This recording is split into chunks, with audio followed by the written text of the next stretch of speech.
कोल्हापूर वनवर्त म्हणजे कोल्हापूर असेल, सांगली असेल, सातारा असेल, या ठिकाणी डॉक्युमेंट व्हेरिफिकेशन चालू झालेलं आहे। अनेक मुलांना असं वाटत आहे BMI बद्दल काय माहिती पाहिजे सर, माहिती द्यायची आहे तुम्हाला। तर BMI बद्दल माहिती देणार आहे, त्याचबरोबर तुमचं उंची किती लागत आहे, त्याचबरोबर तुमची कागदपत्र कोणती कोणती लागत आहेत आणि कोणती कागदपत्र जर नसतील तर तुम्हाला अपात्र करणार आहेत की नाही करणार आहेत, आणि अपात्र जर झालात तर तुम्हाला वेळ दिलेला आहे की नाही दिलेला आहे हे तुम्हाला सगळी माहिती मी तुम्हाला सांगणार आहे। त्याचबरोबर तुम्हाला किती मिनिटं लागत आहे एका विद्यार्थ्याला डॉक्युमेंट चेकिंगला, बरोबर त्याचबरोबर तुमचं फिजिकल कोणत्या तारखेला होईल किंवा कोठे होईल याची सगळी माहिती मी तुम्हाला सांगणार आहे। व्हिडिओ शेवटपर्यंत बघा जेणेकरून तुम्हाला समजून जाईल की बाबा खरोखरच येणारे दिवस कमी आहेत आणि येणारे फिजिकल लवकर आहेत। त्याचबरोबर आता सुरुवात करतोय ते BMI।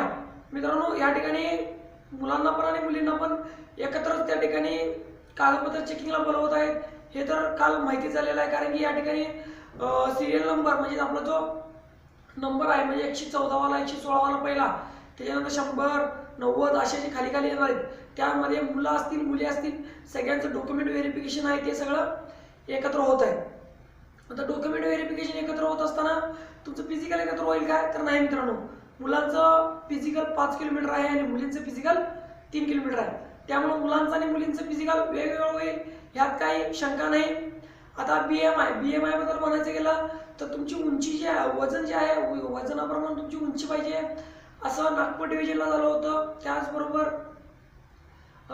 नाशिकमध्ये पण तसं झालं होतं, परंतु या ठिकाणी तसं होत नाही आहे। या ठिकाणी वजन जर पुरुषाचं 50 किलोग्रॅम प्लस असेल आणि उंची 163 असेल तर त्या ठिकाणी त्या विद्यार्थ्याला पात्र करून घेत आहेत। महिला उमेदवार जे आहे त्या महिला उमेदवारचं वजन जर 45 kg प्लस असेल किंवा उंची 150 प्लस असेल तर त्या ठिकाणी ते मुलगी व मुलगा हे विद्यार्थी पात्र होत आहेत। त्यानंतर तुम्हाला म्हणायला गेला तर तुमचं डॉक्युमेंट व्हेरिफिकेशन चेक करत असताना पहिला त्या ठिकाणी तुमचं आधार कार्ड चेक होत आहे।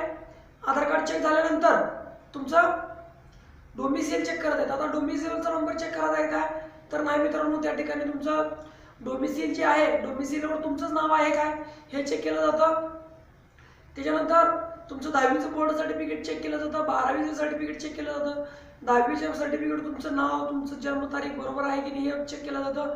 त्याच्यानंतर तुमचं 12वीचं सर्टिफिकेट चेक केलं जातं आणि तुमचं कास्ट सर्टिफिकेट म्हणा गेला तर तुमचं कास्ट व्हॅलिडिटी ज्या विद्यार्थ्यांची आहे त्यांची कास्ट व्हॅलिडिटीची तारीख चेक करत आहेत आणि ज्या विद्यार्थ्यांना कास्ट व्हॅलिडिटी नाही आहे त्या विद्यार्थ्यांना डायरेक्ट सर्टिफिकेट चेक करून त्यांना पात्र करून घेण्यात येत आहे। त्याचबरोबर अनाथ सर्टिफिकेट असेल, भूकंप सर्टिफिकेट असेल, स्पोर्ट्समॅन सर्टिफिकेट असेल किंवा प्रकल्पग्रस्त सर्टिफिकेट असेल, हे सर्टिफिकेट त्या ठिकाणी चेक करत आहेत।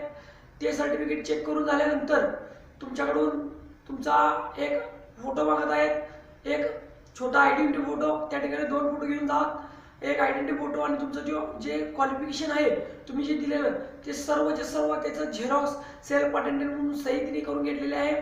आणि त्या ठिकाणी वैद्यकीय अधिकारी जर सर्टिफिकेट तुमच्याकडे नसेल तर काय हरकत नाही मित्रांनो, त्या ठिकाणी तुमचं फिजिकल होणार आहे त्या ठिकाणी ते दाखवावं लागेल, तर तुम्हाला त्या ठिकाणी 5 किलोमीटर आणि महिलांना 3 किलोमीटर धावण्यासाठी अनुमती देण्यात येणार आहे। आता फिजिकल कुठं होणार आहे, तर मित्रांनो माझा एक व्हिडिओ होता कागल MIDC रोड, तो रोडवरती आहे, ते बोलत होते त्यातले जे विद्यार्थी बाहेर येत होते त्यांनी हातून विचारून आलेले आहेत।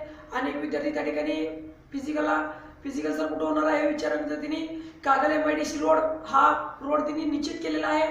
आता कागल MIDC रोड जो आहे या ठिकाणी सातारा आणि सांगलीचे विद्यार्थी पण येणार आहेत का मित्रांनो, तर मित्रांनो त्या ठिकाणी सांगलीचा कोणी विद्यार्थी सांगलीसाठी डॉक्युमेंट व्हेरिफिकेशनला गेला असेल तर जाणार असेल तर तिने त्या ठिकाणी अधिकाऱ्यांना विचारावं आमचं फिजिकल कुठं होणार आहे।